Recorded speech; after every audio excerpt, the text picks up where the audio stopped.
ইমান দুনিয়া ধ্বংস হবার আগে মদিনায় যাবে, তার আগে বার হবে দাজ্জাল, কানা কাফের জাহান্নামী। তার আগে বার হবে কানা কাফের জাহান্নামী দাজ্জাল। গোটা পৃথিবী ঘুরবে। কোন বর্ণনা এসেছে 40 দিন গোটা পৃথিবী ঘুরে ফিরবে এই দাজ্জাল। গোটা পৃথিবী বাড়ির সামনে বাইরে দাঁড়িয়ে মরা মার, মরা বাপের গলা করে ডাকবে, বেরিয়ে আয়, আমি তোর মা, আমি তোর বাবা। দাজ্জাল লোকদের টেনে টেনে মরা মা বাপের কবরের কাছে নিয়ে গিয়ে ওই কবর থেকে টেনে জিন্দা করে তোর, এই তোর মা, এই তোর বাবা। আমাকে খোদা বলে মা, আমাকে আল্লাহ বলে মা। যে দাজ্জালকে আল্লাহ বলে মেনে নেবে, দাজ্জাল তাকে তার ডান দিকে জায়গা দেবে। দাজ্জালের ডান দিকে জায়গা মানে সে চির জাহান্নামী হয়ে যাবে। আর যে দাজ্জালকে মানবে না, দাজ্জাল তাকে বাম দিকে জায়গা দেবে। যে বাম দিকে দাজ্জালে জায়গা পাবে, আল্লাহর রহমানুর রহিম তার ঈমানকে কবুল করে আল্লাহ পাক তাকে জান্নাতি করে দেবেন। জোরে বলো। এই দাজ্জাল বড় হবে। হযরত ঈসা আলাইহিস সালাম দাজ্জালকে কতল করে জাহান্নামে পাঠাবে। কিন্তু প্রথম যুদ্ধ শুরু হবে ইমাম মাহদী আলাইহিস সালামের সাথে। ইমাম মাহদী আলাইহিস সালাম জানার দিন প্রচারের কেন্দ্র হবে কুফা। ইসলামিক রাষ্ট্র শাসন কেন্দ্র করবেন ওনার কুফা। ওখান থেকে উনি শাম দেশে গিয়ে দাজ্জালের সঙ্গে যুদ্ধ করবেন। ইমাম মাহদী আলাইহিস সালাম দুনিয়ায় আসার আগে মুসলমানদের ছোট ছোট ইসলামিক রাষ্ট্র মুসলমানরা গড়ে তুলবে। বলুন সুবহানাল্লাহ। যার কেন্দ্র হবে বাইতুল মুকাদ্দাস আল কুদস। বাইতুল মুকাদ্দাস আল কুদস যার কেন্দ্রীয় হবে। ইমাম মাহদী আলাইহিস সালাম মুস্তাদরাকে হাকিমে এসেছে, মুসনাদ আহমদ ইবনে হাম্বাল এসেছে, ইবনে মাজাহ শরীফ এসেছে, হযরত আলী রাদিয়াল্লাহু আনহু থেকে হাদিস। আল্লাহ নবী সাল্লাল্লাহু আলাইহি ওয়াসাল্লাম বলে দাজ্জালের সংখ্যা হবে সৈন্য।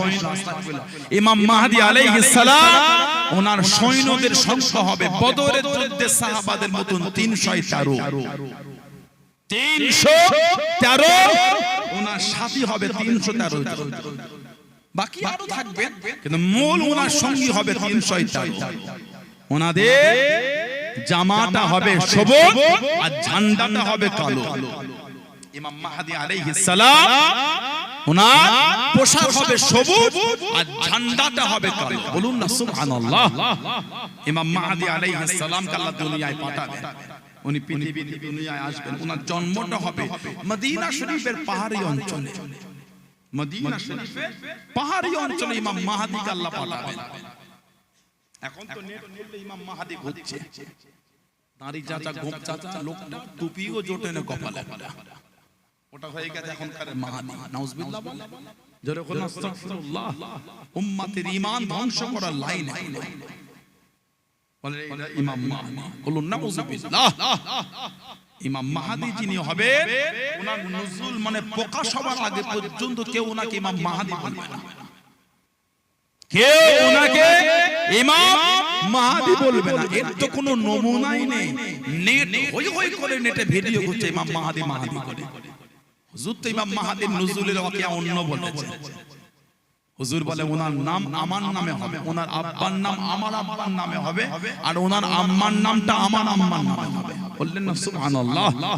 ইবনে মাজাহ শরীফের রওয়ায়াত এসেছে, আল্লাহর নবী সাল্লাল্লাহু আলাইহি ওয়াসাল্লাম বলে ইমাম মাহদী আলাইহিস সালাম যিনি হবে, হুজুর নিজে ইমাম মাহদীর কথা বলে, আল মাহদী মিন ওয়ালাদি ফাতিমা রাদিয়াল্লাহু তাআলা। ইমাম মাহদী যিনি হবে উনি হলেন হযরত ফাতিমা রাদিয়াল্লাহু তাআলা নাসালে, ওনার আওলাদদের নাসালে আসলে মানে ইমাম মাহদী হবে আহলে বাইত। বলুন সুবহানাল্লাহ। ইবনে মাজাহ শরীফের আরো riwayat এসেছে, আল্লাহর নবী সাল্লাল্লাহু আলাইহি ওয়াসাল্লাম বলে নাহনু ওয়ালাদ আব্দুল মুত্তালিব। নাহনু মানে আমরা, আনা মানে আমি, নাহনু মানে আমরা। হুজুর বলেছেন নাহনু আমরা ওয়ালাদ আব্দুল মুত্তালিব, আমরা হলো আব্দুল মুত্তালিবের সন্তান। তারপরেই বলে শাহাদাতুল আহলিল জান্নাহ, জান্নাতের সুসংবাদ প্রাপ্ত হুজুর বলেছেন আনা মানে হুজুর নিজে সাল্লাল্লাহু আলাইহি ওয়াসাল্লাম ওয়া হামজাতু ওয়া আলী ওয়াল জাফর ওয়াল হাসান ওয়াল হুসাইন ওয়াল মাহদি রাদিয়াল্লাহু আনহুম আজমাইন হুজুর বলে আমি জান্নাতি, আমার হামজা জান্নাতি, আমার আলী জান্নাতি, আমার জাফর জান্নাতি, আমার হাসানও জান্নাতি, আমার হুসাইনও জান্নাতি, আমার মাহদি সেও জান্নাতি। জোরে বলে বললেন আলহামদুলিল্লাহ। হুজুর নিজে ভবিষ্যৎবাণী করে আমাদের নবী সাল্লাল্লাহু আলাইহি ওয়াসাল্লাম ইমাম মাহদি আলাইহিস সালাম যিনি কাবা শরীফ তওয়াফ করবেন, হাদিস শরীফে এসেছে এই তওয়াফরত অবস্থায় গায়েবী আওয়াজ হবে হাযা খলিফাতুল্লাহ কে মাহদি ফাসমাউ লাহু ওয়া আতিউ, হাযা খলিফাতুল্লাহ কে মাহদি ফাসমাউ লাহু ওয়া আতিউ, ইনি হলেন আল্লাহর খলিফা ইমাম মাহদি, তোমরা তাকে শোনো মানে তার কথা শোনো আর তার ইতায়াত করো। বলুন সুবহানাল্লাহ। লোক সব ঘিরে ফিরে আপনি ইমাম মাহদি, উনি প্রথমে একটু এড়িয়ে যাওয়ার চেষ্টা করলো, লোকে চাপাচাপিতে স্বীকার করেন হ্যাঁ আমি ইমাম মাহদি। কোন বর্ণ নয় সাত, কোন বর্ণ নয় 9 বছর উনি খিলাফত চালাবেন, এত বরকত আল্লাহ দেবেন আর উনি এত দানও করবেন। জোরে বলে আমার ভাইয়েরা, বাপজানেরা, ছেলেরা, যুবকেরা, মুরব্বীরা, হুজুরকে দ্বীন প্রচারের জন্য কাফেররা কম দুঃখ দেয়। আল্লাহ পাক আমার হুজুরকে একটা সন্তান দিয়েছিলেন, হুজুরের সবথেকে ছোট আওলাদ, হুজুরের সবথেকে ছোট আওলাদ। আল্লাহ পাক আমার নবীকে যত আওলাদ দিলেন সব সাইয়্যিদা তাহিরা তাইয়্যিবা মা খাদিজা রাদিয়াল্লাহু তাআলা আনহা নাসা, একটাই মাত্র হুজুরের ছেলে, অন্য নাসালে এসেছিলেন, ওনার নাম হযরতে ইব্রাহিম। হযরতে ইব্রাহিম রাদিয়াল্লাহু আনহু উনি খালি এসেছিলেন অন্য মায়ের গর্ভে, সাইয়্যিদা তাহিরা তাইয়্যিবা মা মারিয়া কিফতি রাদিয়াল্লাহু তাআলা আনহা, ওনার নাসাল আল্লাহ পাঠিয়েছেন হযরত ইব্রাহিম, আমার হুজুরের সবথেকে ছোট আওলাদ। উনি যখন ইন্তেকাল হলেন আল্লাহর নবী সাল্লাল্লাহু আলাইহি ওয়াসাল্লাম বয়সটা 60 বছরের ঊর্ধ্বে, হুজুরের 60 বছরের ঊর্ধ্বে হুজুরের বয়স, ইন্তেকাল হলেন হুজুরের সবথেকে ছোট আওলাদ। কিতাব এসেছে কাফের বেদিন বেঈমানগুলো আমার রাসূলকে গালি দেওয়া শুরু করে দিল, হুজুরকে বলতো নিবংশ, বললেন না নাউযুবিল্লাহ, বলতো নিবংশ। হযরত মুহাম্মদ সাল্লাল্লাহু আলাইহি ওয়াসাল্লাম উনি হলেন নিবংশ, যিনি মারা যাওয়ার পরে নাম ধরে ডাকার কেউ মাকতুউন নাসল, ওনার নাসল কেটে গেছে, উনি হলেন নিবংশ। আল্লাহ নবীকে গালি দিয়ে বলতো আট করে, বলনা আস্তাগফিরুল্লাহ।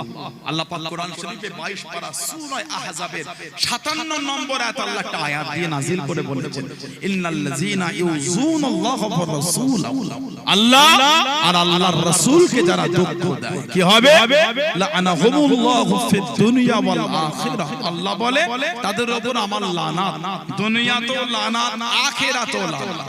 তারপরেই আল্লাহ বলেছেন ওয়া'আদ্দা লাহুম আযাবাম মুহিনা, তাদের জন্য আছে কঠিন কঠিন শাস্তি, আযাব। বলুন নাউযুবিল্লাহ।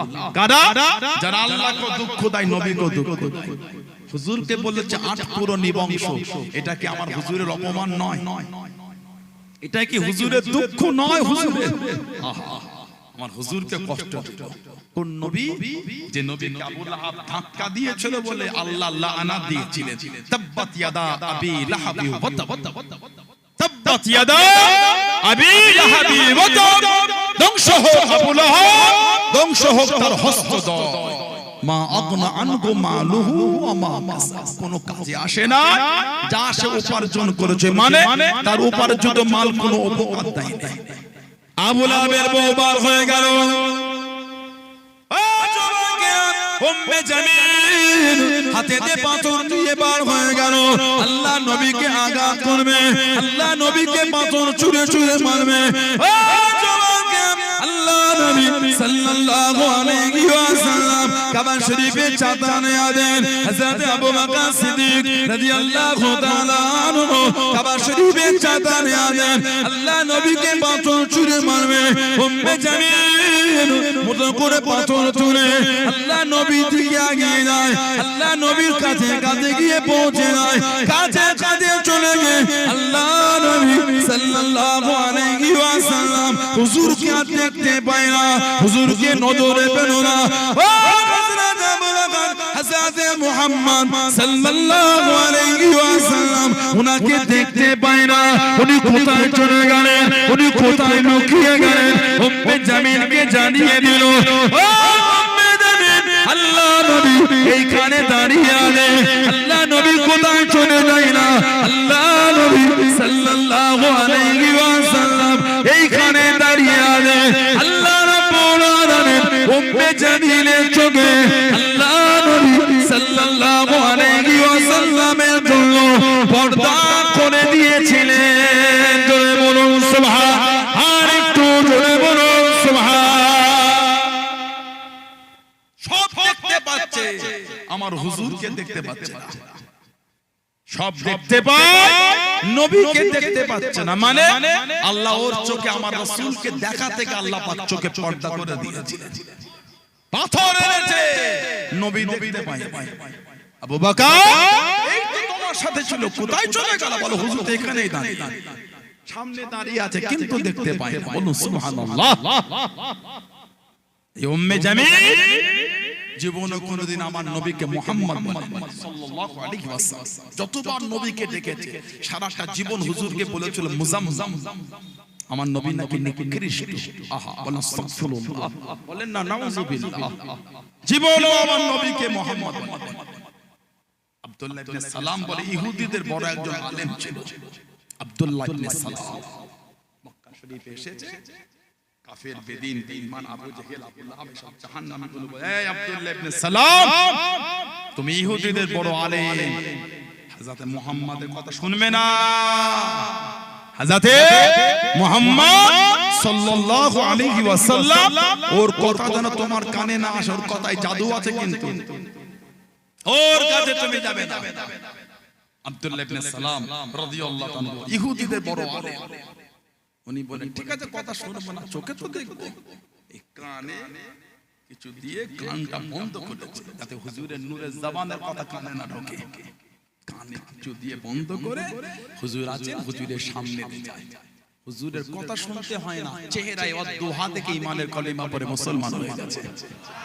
বললেন আলহামদুলিল্লাহ। হুজুরের কথা শোনা লাগে না, হুজুরের চেহারা মোবারক দেখে মুসলমান হয়ে গেছে। বলুন আলহামদুলিল্লাহ, যদি বলেন আলহামদুলিল্লাহ। এরা আমার হুজুরের মাকামই বলে না, জানা চেহারা দেখলে মানুষ মুসলমান, জানা সোহবতে বসলে মানুষ মুসলমান। আল্লাহ নবী সাল্লাল্লাহু আলাইহি সাল্লামের কাছে এক ইহুদিদের ছেলে এসেছে, মাকে বলেছে, মা এত জায়গায় সাহায্য চেয়েছি, কেউ দেয় না, একটু যাই ওনার কাছে। মা বলল, না ওনার কাছে যাস না, ওনার কাছে গেলেই না উনি কি করে, ওনার ধর্ম কবুল করে নেয়। যাস না, আমি যাব ওনার কাছে, গিয়েই বলবো যে আমি আপনার কাছে একটা জিনিস চাইবো, কিন্তু আপনার দিনের দাওয়াত আমাকে দিলে হবে। মা বলল, যাও। হুজুরের কাছে গেলে গিয়েই বলতে, হযরত মুহাম্মদ সাল্লাল্লাহু আলাইহি ওয়াসাল্লাম, আমি আপনার কাছে একটু সাহায্য নিতে এসেছি, সাহায্য নিতে পারি, আমাকে আপনার ধর্মের দাওয়াত দিলে হবে। হুজুর বলতে, দেব না, কি সাহায্য? উনি বলছেন যে আমরা বড় অসহায়, গরীব, আমাদের ঠিকমতো বস্ত্রও নাই। আল্লাহ নবী নূরের বাদান শরীফে যে চাদর শরীফটা ছিল, শোনার সঙ্গে সঙ্গে হুজুর নিজের বাদান শরীফ থেকে খুলে ওনার গায়ের উপর চড়িয়ে দিয়েছে। কিছুই বলে, যাও। মায়ের কাছে গেলে, কি হলো, দিনের দাওয়াত দেয় না? কি বললে তুমি? আমি গিয়ে বললাম আমাকে আপনার ধর্মের দাওয়াত দিলে হবে না, আমি সাহায্য নিতে। উনি কিছুই বললেন না, শোনার সাথে সাথে ওনার চাদরটা খুলে আমার গায়ে দিয়ে বললেন, যাও। মা বলল, যেই মানুষটি নিজের ধর্মের দাওয়াত না দিয়ে, কিছু না বলে নিজের পরমার কাপড়টা দিয়ে দেয়, তিনি তো অন্য কেউ হতে পারে না। চলো আমরা গিয়ে টানার কাজে ঈমানের কালিমা পড়ে মুসলমান হয়ে যাই।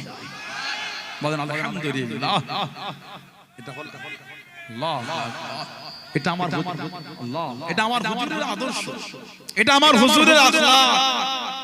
আল্লাহ নবী কোনদিন কাউকে দুঃখ দেয়নি। হুজুরকে গালি দিয়েছে, হুজুর হেসে হেসে কথা বলছে। হুজুরকে দুঃখ দিয়েছে, হুজুর ভালোভাবে কথা বলছে। আল্লাহ নবী সাল্লাল্লাহু আলাইহি ওয়াসাল্লাম হজ করে, বড় বড় গোত্রের নেতারা এসেছে, এক পাগলি মেয়ে হুজুরের কাছে এসেছে। এসে বলছে আয় হযরত মুহাম্মদ সাল্লাল্লাহু আলাইহি ওয়াসাল্লাম আমার এটা আপনার সাথে দরকার আছে। পাঁচ থেকে সাহাবারা বলে হুজুর উনি পাগল, ওর কথা কান দেওয়ার দরকার নেই। আমরা বলি না সমাজে কি হুজুর দূর থেকে ভাইজান পাগল, ওর কথা কান দেবেন না ভাইজান, পাগল ওর কথা কান দেবেন না ভাইজান, আমার কথা শুনতে হবে না, বলি না অনেক সময়।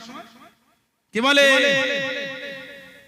হুজুর কে বলেছে, হুজুর কথা বলতে পাশ থেকে যে বলে হুজুর তোমাকে বলেছে, বলে না আমাকে, যখন তোমাকে বলার কে অধিকার দিল? হুজুর বলে বলো, বলে না একটু উঠে আসতে হবে, একটু গোপনীয়। হুজুর একটু উঠে আগিয়ে গেলেন, এই মেয়ে বলো কি হয়েছে? ইয়া রাসূলুল্লাহ হুজুর এরা আমাকে সব পাগল বলে, একটু বলে দেন না, বলেন আমাকে না পাগল। হুজুর ঠিক আছে মানা করে দেব। তারপরে বলে হুজুর এরা আমাকে পাথর ছুঁড়ে মারে। হুজুর বলেন ঠিক আছে মানা করে দাও, কেউ পাথর ছুঁড়ে মারবে না। কিছুক্ষণ পরে বলে ইয়া রাসূলুল্লাহ সাল্লাল্লাহু আলাইহি হুজুর কেউ আমার সাথে কথা বলে না। যেই বলেছে আমার হুজুরের নূরের চোখ দিয়ে টপ টপ করে পানি বার হয়ে গেছে। আহা রহমতুল্লাহ নবী কানকিনা বলছেন মা তোমার যখন সময় হবে আসবে আমি রাসূলুল্লাহ তোমার সাথে কথা বলবো। বলুন সুবহানাল্লাহ।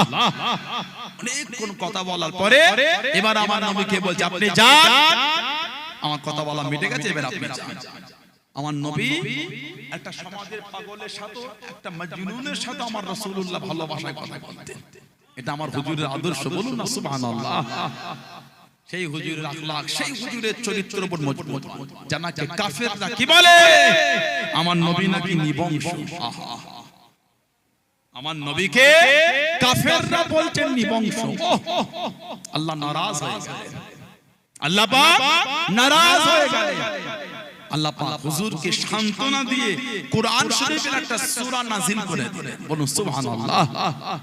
যেন কোরআন শরীফে সবথেকে ছোট সূরা, সূরাটার নাম সূরা কাউসার।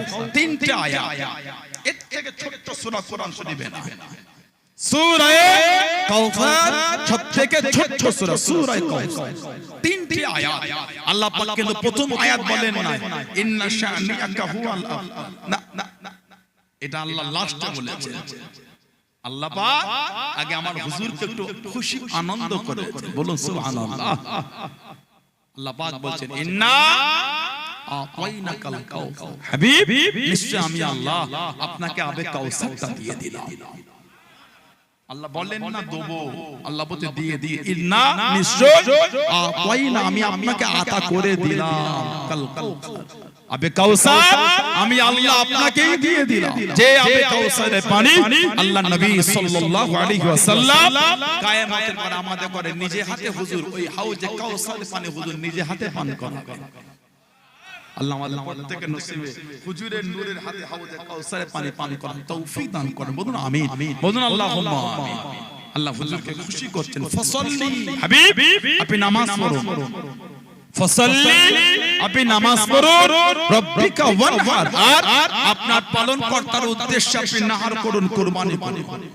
তাহলে নামাজ আর কুরবানি কার? আল্লাহর জন্য। হাবিব আপনি বলে দেন ইন্না সালাতি নিশ্চয় আমার নামাজ, ও নুসুকি আমার কুরবানি, ও মাহইয়ায়া আমার হায়াত, ও মামাতি আমার মরণ লিল্লাহি রাব্বিল আলামিন সবই কিছু আমার আল্লাহর জন্য। জোরে বললেন না সুবহানাল্লাহ। আমার নামাজ, আমার কুরবানি, আমার হায়াত, আমার মরণ সবই আমার আল্লাহর জন্য। বলুন না সুবহানাল্লাহ। আল্লাহ পাক আমার নবীকে আগে সান্ত্বনা দেব ইন্না আতাইনাকাল কাউসার, হাবিব নিশ্চয় আমি আল্লাহ আপনাকে আবে কাউসার দিয়ে দিলাম। বলুন সুবহানাল্লাহ। ফসল্লি হাবিব আপনি নামাজ পড়ুন, আর রব্বিকা ওয়ানহার আর আপনার পালনকর্তার উদ্দেশ্যে আপনি কুরবানি করুন। এবার আল্লাহ আমার নবীকে বলছেন হাবিব ইন্না শানিআকা হুয়াল আবতার, নিশ্চয় যারা আপনার শানে পুস্তাকি করেছে তারাই হলো আবতার, তারাই হলো মাকতুউন নাসাল, তারাই হলো লেজ কাটা। আপনি না, আমি আল্লাহ যে আপনাকে আবে কাউসার দিয়েছি। জোরে বলো আলহামদুলিল্লাহ বললেন না।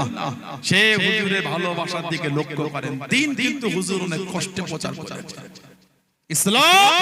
আমাদের নবী অনেক মেহনতে ইসলামের দাওয়াত দিয়েছেন, অনেক কষ্ট হুজুরের হয়েছে, অনেক কষ্ট কাফেররা আমার হুজুরকে দিয়েছেন।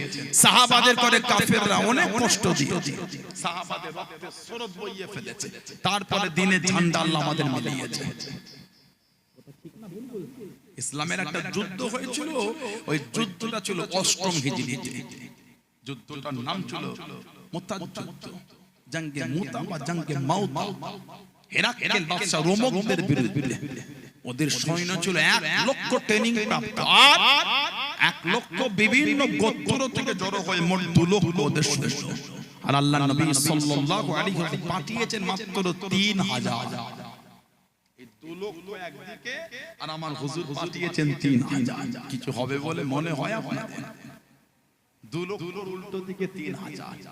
সাহাবারা তারপরও কিন্তু না বলেন যে হুজুর এই অতজন ওদের বিরুদ্ধে আমরা 3000 না। হুজুর বলেছেন যাও। সাহাবারা জেনেছেন 2 লক্ষ, তারপরও 3000 যেতে ভয় করে। কেন? ওনাদের একটাই লক্ষ্য ছিল, আমরা আল্লাহ আল্লাহর রাসূল ভালোবাসায় আল্লাহর দ্বীনকে জিন্দা করার জন্য বারবার। যদি বলবেন না, এই 2 লক্ষর উল্টো দিকে 3000, আর সেনাপতি 3টে। হযরতে যায়েদ ইবনে হারেসা জানা কেন হুজুর তায়েফে গেছিলেন, হযরতে জাফর ইবনে আবি তালিব হুজুরের নিজের চাচাতো ভাই, আর হযরতে আব্দুল্লাহ ইবনে রাওয়াহা রাদিয়াল্লাহু তাআলা আনহুম আজমাইন। কে আব্দুল্লাহ ইবনে রাওয়াহা? আল্লাহ নবী 6 হিজরিতে বার হয়ে গেলেন। আল্লাহ নবী সাল্লাল্লাহু আলাইহি ওয়াসাল্লাম হুজুরকে আটকে দিল, কাবা শরীফে যেতে দেবে না, হুদায়বিয়া আটকে দিল। আল্লাহ নবী সাল্লাল্লাহু আলাইহি ওয়াসাল্লামের সাথে একটা চুক্তি হয়ে গেল, এবং তো যাওয়া হবে না, আগামী বছর আসবেন, 3 দিনের বেশি থাকা হবে না। আল্লাহ নবী 6 হিজরিতে ফিরে গেলেন, 7ম হিজরিতে বার হয়ে গেলেন। ও যুবকেরা, ও আমার মুরব্বি বাবারা, মায়েরা, বোনেরা, বগিরাম, আল্লাহ নবী সাল্লাল্লাহু আলাইহি ওয়াসাল্লাম 7ম হিজরিতে বার হয়ে গেলেন, কাবা শরীফের কাছে কাছে পৌঁছে গেলেন, কাবা শরীফের সামনে চলে গেলেন। মক্কা কাফের গলি কাবা শরীফের চতুর্দিকে কাতারে কাতারে দাঁড়িয়ে গেলেন। আল্লাহ নবী ডাক দিয়ে দিলেন, আল্লাহ নবী ডেকেলেন, ও আব্দুল্লাহ ইবনে রাওয়াহা রাদিয়াল্লাহু তাআলা আনহু, কবিতা বলো বাবা, কবিতা শোনাও বাবা, কবিতা শুরু করে দেন। হযরত ওমর রাদিয়াল্লাহু তাআলা আনহু কাছে দেখি দাঁড়িয়ে গেলেন, ও আব্দুল্লাহ ইবনে রাওয়াহা, আল্লাহ নবীর কাছে কবিতা তুমি বলো না, কবিতা বন্ধ করো, কবিতা বন্ধ করো। আল্লাহ নবী জানিয়ে দেন, আল্লাহ নবী শুনিয়ে দেন, ও আমার আব্দুল্লাহ ইবনে রাওয়াহা রাদিয়াল্লাহু তাআলা আনহু, কবিতা বলতে মানা করো না, কবিতা বলতে নিষেধ করো না। আমার আব্দুল্লাহ ইবনে রাওয়াহা যে শব্দগুলোকে বেছে নিয়ে, যে শব্দগুলোকে চয়ন করে কবিতা গানা বলে, আমার আব্দুল্লাহ ইবনে রাওয়াহা কবিতার শব্দগুলি মক্কার কাফেরদের দিলের মধ্যে তীরের মতো আঘাত করে। জোরে বলুন সুবহান, আর একটু জোরে বলুন সুবহান। যে শব্দগুলো বলে কবিতা বলতে, এই শব্দগুলো কাফেরদের অন্তরে তীরের মতো ধাক্কা দিয়ে দিচ্ছে। বলুন না সুবহানাল্লাহ। এই 3 জনকে হুজুর সেনাপতি করে বললে, এই 3 জন যদি শহীদ হয়ে যায়, এই 3000-এর মধ্যে যাকে ইচ্ছা ঝান্ডা নেবে। 3 জন সাহাবা বুঝে নিয়েছিলেন আমরা আর ফিরবো না। হুজুর যখন বলেছেন 3 জন শহীদ হয়ে গেলে 3000-এর মধ্যে বেছে নেবে, তার মানে এটা হুজুরের ইশারা, আমরা আর ফিরবো না। হুজুর যখন সাহাবাদের বিদায় দিতে, হুজুর একটু মদিনা শরীফের বাইরের দিকে গিয়েছিলেন। সাহাবারা হুজুরের দিকে তাকিয়ে খালি কাঁদছেন। কেন? ওই হুজুরের ইশারা, আর ফিরবে না, হুজুরের ইশারা, আর আমরা আসবো না। হুজুরকে দেখছেন, আর ওই 3 জন সেনাপতি খালি কাঁদছেন। চলে গেলে হেরাক্কেল বাদশা রোমকদের বিরুদ্ধে 8ম হিজরিতে জঙ্গে মুতা বা মাউতা যুদ্ধ। পরবর্তী সময় হেরাক্কেল বাদশা হেরাক্লিয়াস মুসলমান হয়ে গিয়েছিল। বলুন না সুবহানাল্লাহ। হযরত ওমর ফারুক রাদিয়াল্লাহু আনহু ওনাকে ওই হেরাক্লিয়াস বাদশা একটা চিঠি পাঠিয়েছিলেন, হুজুর আমার মাথাতে বড় যন্ত্রণা হয়, মাথাতে বড় পেন হয়। ওমর ফারুক রাদিয়াল্লাহু আনহু চিঠিটা পেলে উনি একটা টুপি পাঠিয়েছিলেন ওমর ফারুক রাদিয়াল্লাহু তাআলা, ফুতুহুশ শাম বলে একটা কিতাব আছে। আর তাফসিরে কবির বলে কিতাবে বিসমিল্লাহ তাফসীরটা দেখলে আপনি পাবেন। বিসমিল্লাহ তাফসীর ওমর ফারুক টুপিটা পাঠালেন, এর হেরাক্লিয়াস বাদশা টুপিটা মাথায় দিলে মাথা যন্ত্রণা ভালো হয়ে যেত, যে টুপিটা খুলতেন যন্ত্রণা হতো। দেশের বাদশা তো মনে একটু খটকা হলো, টুপির মধ্যে কি এমন দিয়েছেন ওমর ফারুক, টুপিটা মাথা থেকে খুলে টুপিটা খুলে দেখছে লেখা আছে টুপিতে এটা কাগজে মোড়া বিসমিল্লাহির রহমানির রহিম। ওমর ফারুক ওটা নিকে টুপির মধ্যে দিয়ে পাঠিয়ে দিয়েছিলেন। ওই টুপিটা পরলে মাথা যন্ত্রণা ভালো হতো, ওই টুপিটা পরলে যন্ত্রণা হতো। বিসমিল্লাহ লিখে পাঠিয়েছেন, জোরে বলো। এখান থেকে বোঝা যায় সাহাবারা কোরআন শরীফের অংশ লিখে লোকের কাছে দিয়ে রেখেছিলেন। কালামুল্লাহ শরীফের কিছু লেখা বা হাদিস শরীফে বর্ণিত দোয়া লেখা বা শিরকি কালাম না এমন কিছু লেখা শরীরে লটকানোটা শিরক না, ওটা শরীয়তে জায়েজ। তবে নিয়তটা অন্য হবে। নিয়ত আল্লাহ এর ওসিলায় আপনি আমাকে ভালো করবেন, তাবিজ আমাকে ভালো করবেন না, ভালো করার মালিক হলেন আল্লাহ। ভালো করার মালিক হলে আল্লাহ, এর ওসিলায় আল্লাহ সুস্থ করে দেন, এটা জায়েজ। এটা জায়েজ। তাবিজটা শিরক, তামিমাটা হলো শিরক। হাদিস শরীফে যেটা এসেছে মান আল্লাকা তামিমা ফাকাদ আশরাক, যে তামিমা লটকালো, তামিমা ঝোলালো, সে শিরক করলো। তামিমা কি? ওই পাথরের টুকরো, লোহা, হাত, গাছের ছাল, চামড়া, এগুলোকে বরকতের নিয়তে শরীরে লটকানো হলো, এটা শিরক, এটা হলো তামিমা। তাবিজটা শিরক না, তাবিজটা ইসলামে জায়েজ। বলুন সুবহানাল্লাহ, জোরে বলেন না সুবহানাল্লাহ। আমার ভাইয়েরা, বাচ্চাদেরা, ছেলেরা, যুবকেরা, মুরব্বিরা, এই 3000 সাহাবা আর সেনাপতি 3 জন হুজুর পাঠিয়ে দিয়ে আল্লাহ নবী সাল্লাল্লাহু আলাইহি ওয়াসাল্লাম মদিনা শরীফে বসে আছেন। একজন করে সাহাবী শহীদ হচ্ছেন, হুজুরের কাছে জিবরাইল আলাইহিস সালাম সব বলে যাচ্ছেন। হুজুর একটা করে নাম সব সাহাবাদের বলে দিচ্ছেন। প্রথম ঝান্ডা তুলেছেন যায়েদ ইবনে হারেসা, হযরতে যায়েদ ইবনে হারেসা রাদিয়াল্লাহু তাআলা। আমার হুজুরের খুব ভালোবাসা সাহাবী ছিলেন। উনি যখন শহীদ হয়ে গেছিলেন, আল্লাহর নবী ওনার বাড়িতে চলে গেছেন। এত কাঁদছেন ওনার মেয়ে, আমার হুজুরের নূরের চোখ দিয়ে টপ টপ করে পানি ঝরছে। যায়েদ ইবনে হারেসা আল্লাহর নবীর সাথে যিনি তায়েফে গেছিলেন দ্বীনের দাওয়াত দিতে, যে তায়েফে হুজুরকে কাফেররা এত মেরেছিল, নূরের বদন শরীফটা ফেটে রক্ত বার হয়ে হুজুরের জুব্বা শরীফটা রক্তে ভিজে গেছে। হুজুরের সফর সঙ্গী ছিলেন যায়েদ ইবনে হারেসা, উনি শহীদ হয়ে গেলেন। 2 নম্বরে ঝান্ডা তুললেন জাফর ইবনে আবি তালিব। হযরত শেরে খুদা আলী রাদিয়াল্লাহু আনহু হুজুরের নিজের ভাই ছিলেন, হাফেজ ছিলেন, কবিও ছিলেন। উনি হাফেজও ছিলেন, কবিও ছিলেন। আল্লাহ নবী নবাবে শরীফে বসে আছেন। ও যুবকেরা, ও আমার মুরব্বি বাবা, মায়েরা, বোনেরা, আল্লাহ নবী সাল্লাল্লাহু আলাইহি ওয়াসাল্লাম ওয়াসটাকে বন্ধ করে দেন। আল্লাহ নবীর নূরের চক্ষু থেকে টপ টপ করে পানিটা গড়িয়ে গড়িয়ে চলে যায়। আল্লাহ নবী কেঁদে কেঁদে জানিয়ে দেন, আল্লাহ নবী কেঁদে কেঁদে শুনিয়ে দেন, ও বাবা সামা, আমার ভাই জাফর আল্লাহ দ্বীনের জন্য যুদ্ধে ঝান্ডা গানা ডান হাতে করে তুলে নে, যুদ্ধখানা চালিয়ে যায়, যুদ্ধখানা করে যায়। আমার জাফর রাদিয়াল্লাহু তাআলা আনহু কাফের বেদিনেরা ডান হাত কানা কেটে দিও। আমার জাফরকে দমাতে পারলো না, আমার জাফরকে আটকাতে পারলো না। আল্লাহ দ্বীনের জন্য যুদ্ধে ঝান্ডা গানা বাম হাতে করে তুলে নে, যুদ্ধখানা চালিয়ে যায়, যুদ্ধখানা করে যায়। আমার জাফরকে দমাতে পারলো না, আমার জাফরকে আটকাতে পারলো না।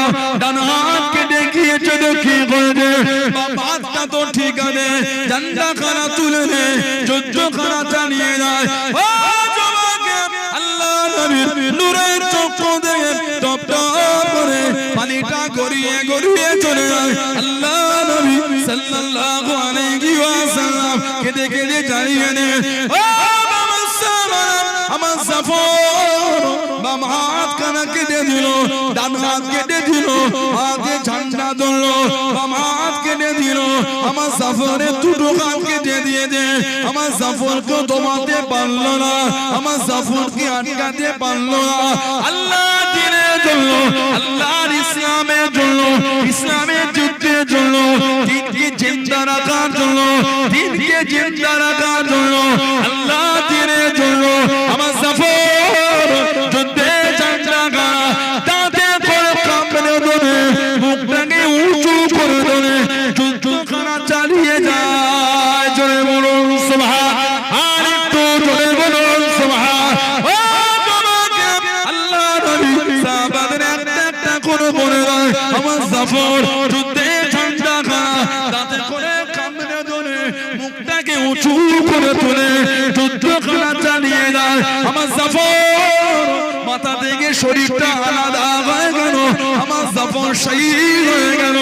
ইন্না লিল্লাহি ওয়া ইন্না ইলাইহি রাজিউন। আল্লাহ নবী জানিয়ে দেন, আমার জাফর আল্লাহ দ্বীনের জন্য দুটো হাতকে দিয়ে দিয়েছে বলে আল্লাহ পাক এত খুশি হয়ে গিয়েছে, আল্লাহ পাক এত রাজি হয়ে গিয়েছে। আমার জাফর ইবনে আবি তালিব রাদিয়াল্লাহু তাআলা আনহু আল্লাহ পাকে জান্নাতে দুটো ডানা দিয়েছে, দুটো ডানা মিলিয়েছে। আমার জাফর এই দুটি ডানা দে আল্লাহ পাকে জান্নাতে যেখানে খুশি ঘুরে ঘুরে ঘুরে ঘুরে বেড়াবে। বললেন আলহামদুলিল্লাহ, দুটো হাত আল্লাহর দ্বীনের জন্য দিয়ে দিয়েছে। আহা কি ঈমান সাহাবাদের, কি ভালোবাসা সাহাবাদের, কে মুহাব্বত সাহাবাদের।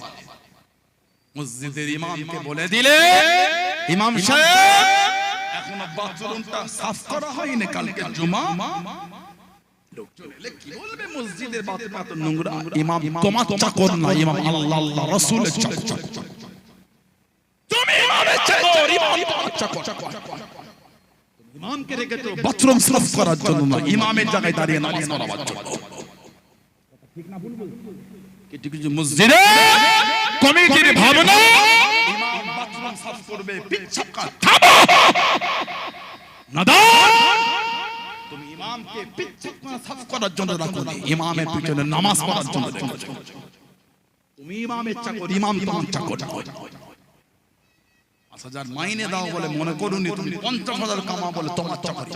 ইমাম ৫,০০০ কামাতে পারে, তারপরও তোমার চাকর নয়, তুমি ইমামের চাকর। হাওলা ওয়ালা কুওয়াতা ইল্লা বিল্লাহ। কি চিন্তা এগুলো আমাদের, দিনের জন্য কি চিন্তা আমাদের। আস্তাগফিরুল্লাহ। ইমাম মসজিদে ঝুল কোনো জানেন না কেন? জবানে বেরো একটা ইমামকে রোগ নিয়ে কথা বলছেন আপনি। ইমামের সাথে এই ব্যবহার, দিনের এই শিক্ষা আমাদের।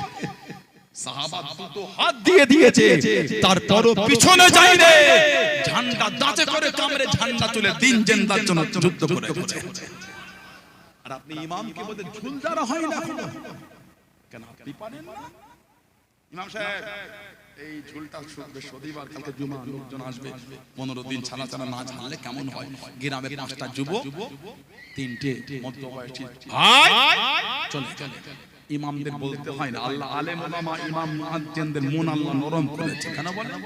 ওনাদের অন্তরে আল্লাহ কোরআন শরীফের নূর দিয়েছে, দ্বীনের নূর দিয়েছে। জোরে বলে, বলতে হবে না।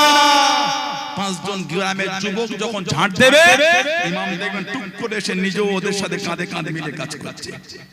আপনি হুকুম করছেন কোন ইমামকে পিচ্ছাপখানা সাফ করে? ইমাম সাফ করবে পিচ্ছাপখানা? আস্তাগফিরুল্লাহ, লা হাওলা ওয়ালা কুওয়াতা ইল্লা বিল্লাহ। দিন মজাক হয়ে গেছে আমাদের কাছে, তো মজাক হয়ে গেছে। ইমামকে বলছেন সাফ করেন না পিচ্ছাপখানা, লজ্জা লাগে না? জবানে বাঁধবো না এটা আপনার। আমার ভাইয়েরা, বাচ্চারা, ছেলেরা, যুবকেরা, আল্লাহর নবী সাল্লাল্লাহু আলাইহি ওয়াসাল্লাম বলেছেন, আমার জাফর রাদিয়াল্লাহু তাআলা এই দুটো হাতকে দ্বীনের জন্য বিলীন করে দিয়েছে। আহা, ওনার যে শরীরের রক্তটা জমিনে পড়েছিল, ওইখান থেকে মুশতাম্বারে খুশবু বার হয়েছিল। তাহলে বলা গেল না, আজও জর্ডানের আম্মান, মিশরের পাশে জর্ডান, আম্মা আজো ওনার যে কবর আছে মাদফুন যেখানে পড়ে আছে, ওই চারটা খুঁটির মধ্যে একটা খুঁটিতে আজও নাক দিয়ে শুকলে মুশক আম্বারের খুশবু আজও পাওয়া যায়। জলে বললেন না সুবহানাল্লাহ। 3 নম্বরে ঝান্ডা ধরেছিলেন কে? আব্দুল্লাহ ইবনে রাওয়াহা রাদিয়াল্লাহু তাআলা। আল্লাহ নবী সাল্লাল্লাহু আলাইহি সাল্লাম সাহাবাদের সফরে বার হলেন 1 তারিখে, হুজুর নফল রোজা রেখেছেন। আল্লাহ নবী রোজা রেখেছেন। এত রৌদ্র কিতাব এসেছে সাহাবারা নিজেদের হাতগুলি মাথার উপর দিয়ে রোদ গার্ড করছে, এত একটু করে যায় ক্ষমা করে সাহাবারা, কিন্তু হুজুর রোজা রেখেছেন। হুজুর কিন্তু কিছু করছেন, হুজুর ওই গরমেই যাচ্ছেন। রহমতুন নবী। খবর পাওয়া গেল এই কাফেলায় আরেকজন রোজা রেখেছেন। ওই ব্যক্তিটা ছিলেন হযরত আব্দুল্লাহ ইবনে রাওয়াহা রাদিয়াল্লাহু তাআলা আনহু। বলুন না সুবহানাল্লাহ। 3 নম্বরে সেনাপতি ঝান্ডা তুললে কিতাবে এসেছে এই মনের মধ্যে একটু ইতস্তত ভাব হচ্ছে, নিজের মনকে নিজে কবিতা, এই মন এক ফোঁটা নাপাক পানিদের তো তৈরি, তোর আমার তো অহংকার কিসে? শহীদ হবে যাবেন আবার। হুজুর বলে দিয়েছেন 3 জন চলে গেলে তাকে ইচ্ছা ঝান্ডা দেবে, তার মানে 3 জন ভেবেই নি যে আমরা আর ফিরবো না। এই মনকে বলছে মন এক ফোঁটা নাপাক পানিদের তো তৈরি, তোর আমার তো অহংকার কিসে? তোর এত দাদাগিরি, এই তোর আবার কিসের অহংকার? নিজের মনকে বলছে মন তুই যদি আজকে যুদ্ধ করতে না যাস তবে জোর করে নিয়ে যাওয়া হবে। সুবহানাল্লাহ। নিজে নিজের মনকে কবিতা বলছে, আহা কি মহান সাহাবা। আল্লাহর জন্যই তো ভালোবেসে বলেছে রাদিয়াল্লাহু আনহুম ওয়া রাদুবান, তাদের উপর আমি আল্লাহ খুশি, তারাও আমার উপরে খুশি। বলুন সুবহানাল্লাহ। মনকে বলে মন তুই যদি আজকে স্বইচ্ছায় না যাস তোকে জোর করে নিয়ে যাওয়া হবে, তবে তোকে যুদ্ধ করতে যেতেই হবে। তবে মন আজকে যদি তুই বেঁচে যাস মরণ তোর কিন্তু একদিন হবে, তবে আজকে যদি মারা যাস তোর জায়গাটা আল্লাহ জান্নাত করে দেবে। এই মন শহীদ তোকে হতে হবে। 3 নম্বরে উনি ঝান্ডা নিলেন, দিনের জন্য ঝান্ডা তুলে যুদ্ধ করতে করতে আল্লাহর দ্বীনের জন্য শহীদ হয়ে গেলেন। ইন্না লিল্লাহি ওয়া ইন্না ইলাইহি রাজিউন। এই 8ম হিজরি জঙ্গে মোতা বা মওতা যুদ্ধ। 3000 এর মধ্যে অন্যজন ঝান্ডা নিলেন, কিছুক্ষণ চললেন, ঠিক মতন পরিচালনা হচ্ছে না। এবার ঝান্ডাটা দেয়া হলো হযরত খালিদ বিন ওয়ালিদ রাদিয়াল্লাহু তাআলা আনহুর হাতে। জোরে বলুন, যিনি ওই 8ম হিজরিতে মুসলমান হয়েছিলেন, যিনি ওই বছরই মুসলমান। খালিদ বিন ওয়ালিদ 8ম হিজরিতে 3 জন গেছিলেন মুসলমান হতে মক্কা শরীফ থেকে। একজন খালিদ বিন ওয়ালিদ রাদিয়াল্লাহু, আর একজন উসমান ইবনে তালহা, যার কাছে কাবা শরীফের চাবি ছিল।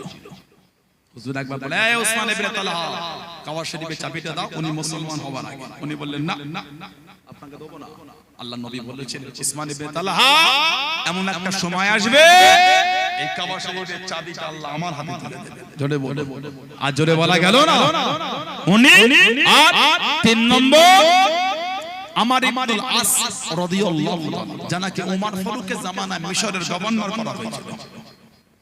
হযরতে আমার ইবনুল আস ওনার ছেলে এক গরিবের ছেলেকে বলেছিল চলো ঘোড়ার রেস খেলবো। ঘোড়া গরিবের ছেলে আমার ইবনুল আস হুজুরের ছেলে ঘোড়ার রেস খেলে, ওই গরিবের ছেলেটা জিতে গেছে।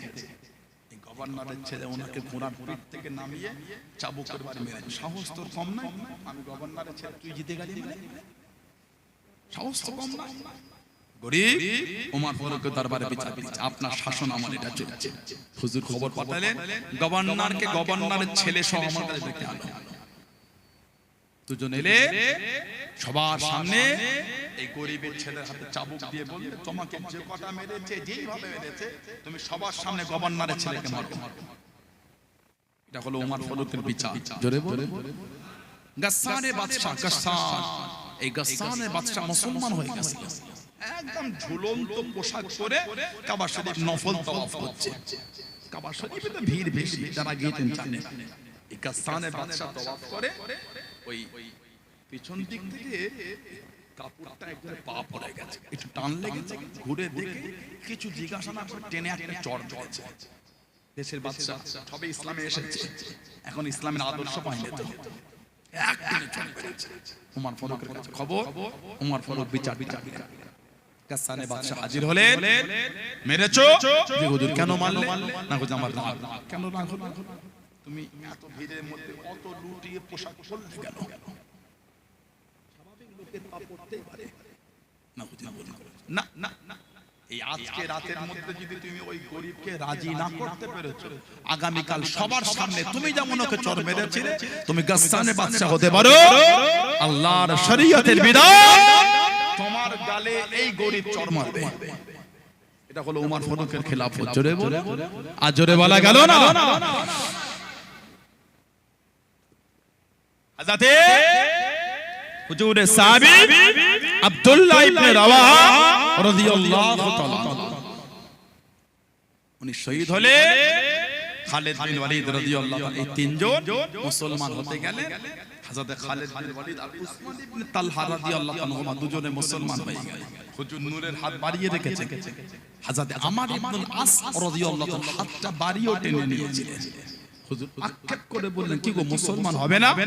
বলে হুজুর বিয়াদে মুসলমান হব, তবে কথা দিতে হবে আমি মুসলমান হলে আমার বিগত জীবনের গুনাহগুলো সব মাফ হয়ে যাবে। আল্লাহ রাসূল সাল্লাল্লাহু আলাইহি ওয়াসাল্লাম বললেন, যে ব্যক্তি আল্লাহর দ্বীনে ফিরে আসে আল্লাহ তার জীবনের গুনাহগুলি আল্লাহ সব মাফ করে দেন। জোরে বলে সুবহানাল্লাহ। এই তিনজন মুসলমান হলেন। কে ঝান্ডা ধরলো? খালিদ বিন ওয়ালিদ। হযরতে খালিদ বিন ওয়ালিদ জীবনের 150 বেশি যুদ্ধে সেনাপতির দায়িত্ব পালন করেছেন। একটা তো হারে না, প্রত্যেকটাই জয়ী হয়েছে। জোরে বলবেন, যেই টুপিটা মাথায় দিয়ে যুদ্ধ করতে, ওই টুপিটা আমার নবী পাক সাল্লাল্লাহু আলাইহি সাল্লামের চুল শরীফ ওই টুপির মধ্যে জড়ানো থাকতো, ওই টুপিটা মাথায় দিয়ে যুদ্ধ করতেন। চলে বলে হুজুর আমার যুদ্ধের ময়দানে চলে গেলেন।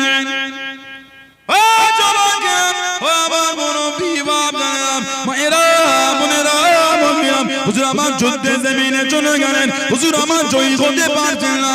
আল্লাহ রাসূলের সাহাবী হযরত খালিদ বিন ওয়ালিদ যুদ্ধের ময়দানে গেলেন, জয়ী হতে পারছেন না। ও যুবক মদিনা শরীফের সাহাবারা আল্লাহ নবী সাল্লাল্লাহু আলাইহি ওয়াসাল্লামকে স্বপ্নের মধ্যে দেখতে পেলেন, খবরের মধ্যে দেখতে পেলেন। আল্লাহ নবী জানিয়ে দেন, ও আমি নবী সাল্লাল্লাহু আলাইহি ওয়াসাল্লাম আমার খালিদ বিন ওয়ালিদ যুদ্ধের ময়দানে গেলে যায়, তোমরা তার কাছে চলে যাও। সে জয়ী হতে পারছে না, তার কাছে চলে যাও। সাহাবী ঘুম থেকে উঠে মদিনা শরীফের সাহাবাদের বাড়ি বাড়ি চলে গেলেন। দুয়ারে দুয়ারে গিয়ে উনি জানিয়ে দিতে লাগলেন, ও রাসূলুল্লাহ সাল্লাল্লাহু আল্লাহ নবী সবসময় মধ্যে জানিয়ে দেন, আল্লাহ নবী খবরের মধ্যে জানিয়ে দেন হযরত খালিদ বিন ওয়ালিদ রাদিয়াল্লাহু তাআলা আনহুর কানে আল্লাহ নবী যাবার কথা বলে দেন, সবাই তৈরি হয়ে যাও, সবাই রেডি হয়ে যাও। ওনার বিবির কানে দেন সংবাদখানা পৌঁছে গেল। চিন্তিত হয়ে গেলেন, চিন্তার মধ্যে পড়ে গেলেন, আমার স্বামী হেরে যায়, আমার স্বামী জয়ী হতে পারে না। চিন্তা করতে করতে দেখলেন আল্লাহ নবী সাল্লাল্লাহু আলাইহি ওয়াসাল্লামের চুল শরীফ জড়ানো টুপি খানা বাড়িতে রেখে চলে গিয়েছে। টুপিটা ঘরে রেখে চলে গেছে। টুপিটা নিলে ওই কাফেলার পিছনে ওনার বিবিও বার হয়ে গেলেন। সাহাবারা যাচ্ছেন আর দেখছেন একজন পিছনে আসে। সাহাবারা ভাবলেন জাসুস নাকি, আমাদের যাওয়াটাকে ফলো করছে নাকি? কাফেলা দাঁড় করে, এই কে তুমি? উনি বলে, আমি বললাম হযরত খালিদ বিন ওয়ালিদ রাদিয়াল্লাহু আনহু ওনার স্ত্রী। কি খবর? না আমি আপনাদের সঙ্গে যুদ্ধের ময়দানে যাব। চলে সব সাহাবারা গিয়ে যে যার জায়গা নিয়ে নিল। উনি ওনার স্বামীর দিকে এগিয়ে যায়। খালিদ বিন ওয়ালিদ বলে, কে? উনি নিজের চেহারা থেকে নেকাবটা সরিয়েছে, দেখি স্ত্রী। তুমি এখানে? জি কেন? না আমি খবর পেলাম আপনি জয়ী হতে পারছেন না। চিন্তিত হয়ে আমি দেখলাম ওই হুজুরের চুল শরীফ জড়ানো টুপিটা ঘরে রেখে এসেছে, ওই টুপিটা আপনাকে দিয়ে দিয়ে এসেছি আমি।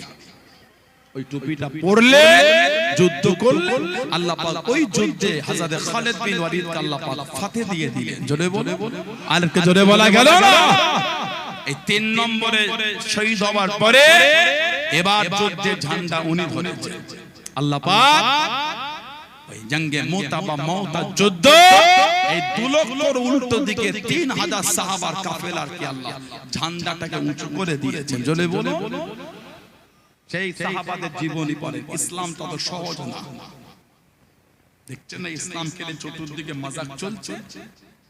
কথা বলছেন না কেন? ইসলাম কেলে চতুর্দিকে মাজাক।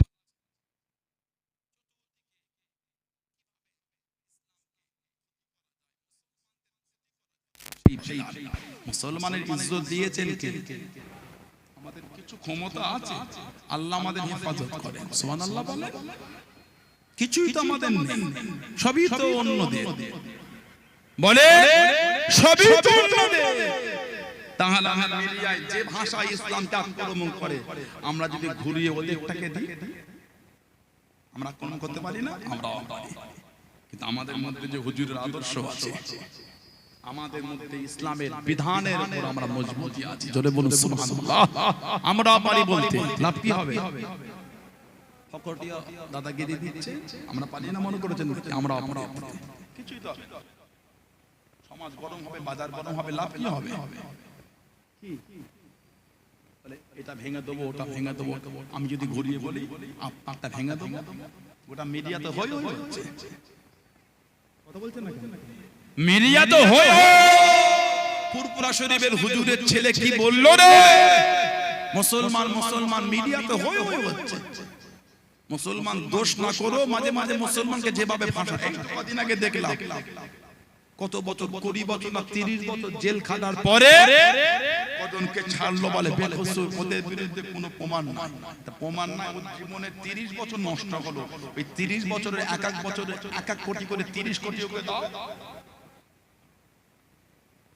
একটা মানুষ ভালো না খারাপ বিচার করতে যদি 30 বছর নষ্ট করে দাও, মানে আড়াই যুগ, 12 বছর 1 যুগ, 3 12 36, 6 বছর কমিয়ে 30 বছর, মানে আড়াই যুগ। এই ওর যে জীবনের আড়াইটা যুগ জেলে ফেলে নষ্ট করলে এর খেসারতটাকে দেখে। এই 30 বছর ব্যবসা করতে পারে না, সংসার করতে পারে না, আত্মীয়তা করতে পারে না, কোথায় যেতে পারে না। এই 30 বছর জীবনের ধ্বংস করছে। একটা মানুষ ভালো না খারাপ বিচার করতে গিয়ে 30 বছর লাগে, লজ্জা লাগে না? কি জুলুম শুরু হয়ে গেল, কি অত্যাচার।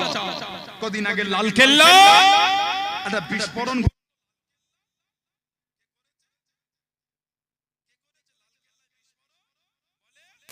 মুসলমান। আচ্ছা ঠিক আছে, মুসলমান ধরা পড়লে অবশ্যই শাস্তি দেবে। কেন দেবে? মুসলমান বলে ছাড়াছাড়ি কোনো গল্প নাই। অন্যায় করেছে শাস্তি পেতে হবে, যেই করো। মুসলমানের নামগুলি যেভাবে মিডিয়ায় বললো, ওই সেভাবে তো প্রিয়াঙ্কা শর্মার নাম বললো না।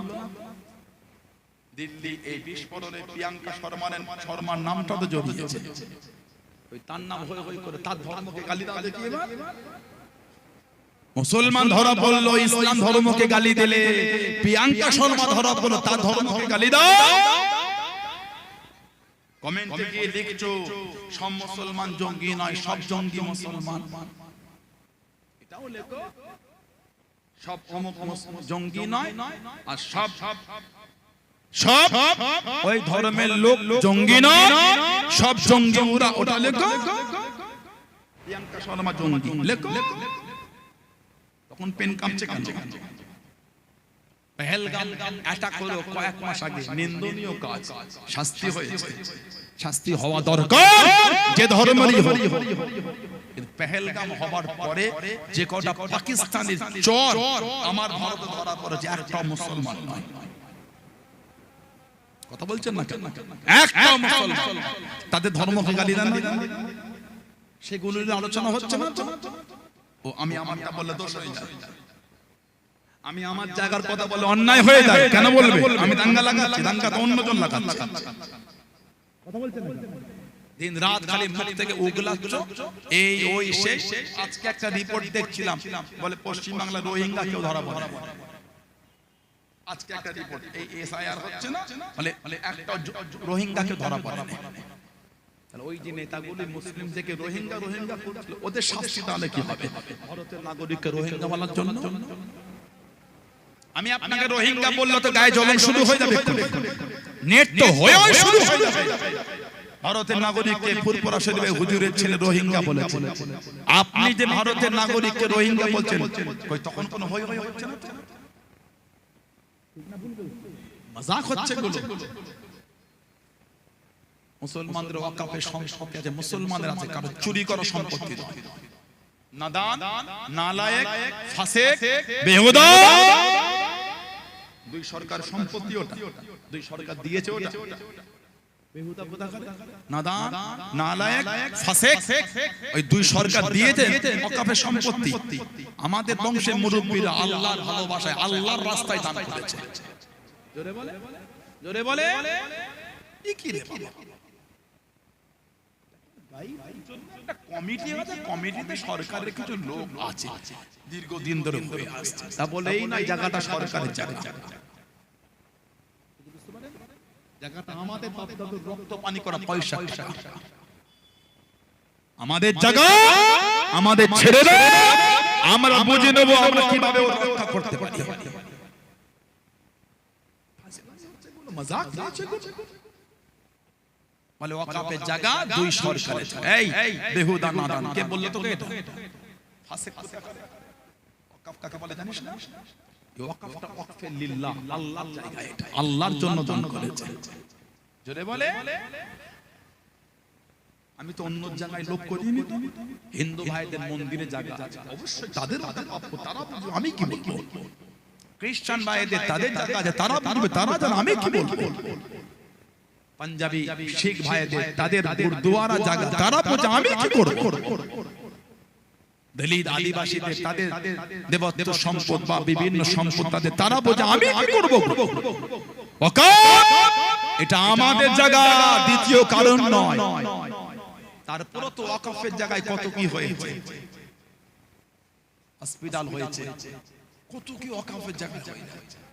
আমাদের জায়গা অন্যজন জোর করে নিচ্ছে, কেন রে ভাই? আমার জায়গায় তোমার লোভ হচ্ছে। সব জায়গায় দাদাগিরি দিতে পারো, নিজের পয়সা ফুটানির বানিয়ে নিজের জায়গা কিনে দাদাগিরি দিতে পারো না? আমার বাপ দাদাদের জায়গায় পাঁচতলা বিল্ডিং, তুমি তুলে দাদাগিরি দিচ্ছ। ভিখারির বাচ্চা, ভিখারি কোথাকার? তোর বাপ দাদার হলে তুই তোর না পাঁচতলা, ভিখারির বাচ্চা, ভিখারি কোথাকার? আমার বাপ দাদার জায়গায় তুই তুলে তুই দাদাগিরি দিচ্ছিস কেন? কথা বলছেন না? আল্লাহ এই ফিতনা থেকে আল্লাহ উম্মতকে হেফাজত করে, বলেন আমিন। আর কাজ নিয়ে কম মনে, খালি ধর্মের মধ্যে ঝগড়া লেগে গেছে। আল্লাহ আমাদের সমাজে শান্তি না, আল্লাহ আমাদের রাজ্যে আমাদের দেশে শান্তি না। সমস্ত ধর্মের মানুষকে আল্লাহ শান্তিতে কাঁধে কাঁধ মিলিয়ে সম্প্রীতি, মেলবন্ধন, ভালোবাসা আল্লাহ চলাফেরা তৌফিক দান করে, বলুন আমিন। জোরে বলেন আমিন, জোরে বলেন আল্লাহুম্মা আমিন। একটু দরুদ শরীফ আল্লাহুম্মা।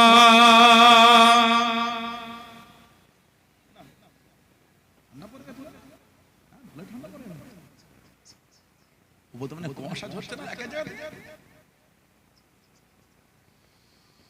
আল্লাহুম্মা সাল্লি আলা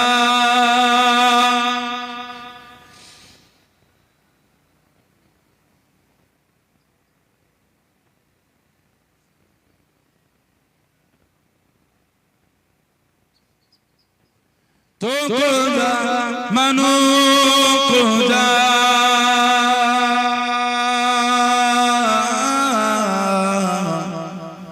तो को जा मानो को जा, तो को जा मानो को जा,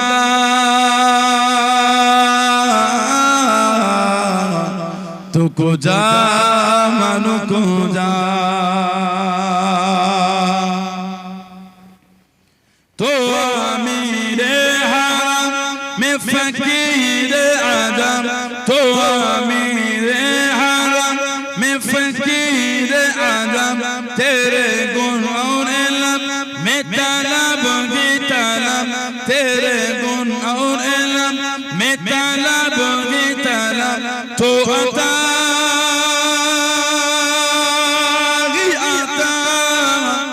तो अता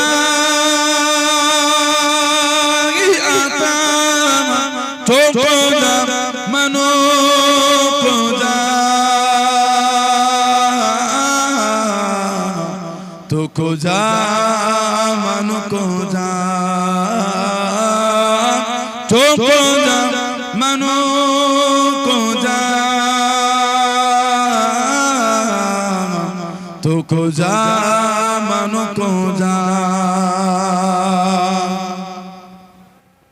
इल्हाम जमा तेरा इल्हाम जमा तेरा कुरआन इमाम है तेरा कुरआन इमाम है तेरा मेरा तेरा अर्श बार मेरा तेरा अर्श बार या रहमतल लिल आलमीन तो को जा मनो को जा तो को जा मन को जा तो को जा मनो को जा तो को जा मन को जा खैरुल बशर रुतबा तेरा खैरुल बशर रुतबा तेरा आवाज़े खुतबा तेरा आवाज़े खुतबा तेरा आफाक तेरा शमाइल आफाक तेरा शमाइल साए से जिब्रील ले या रहमतल लिल आलमीन तो को जा मनो को जा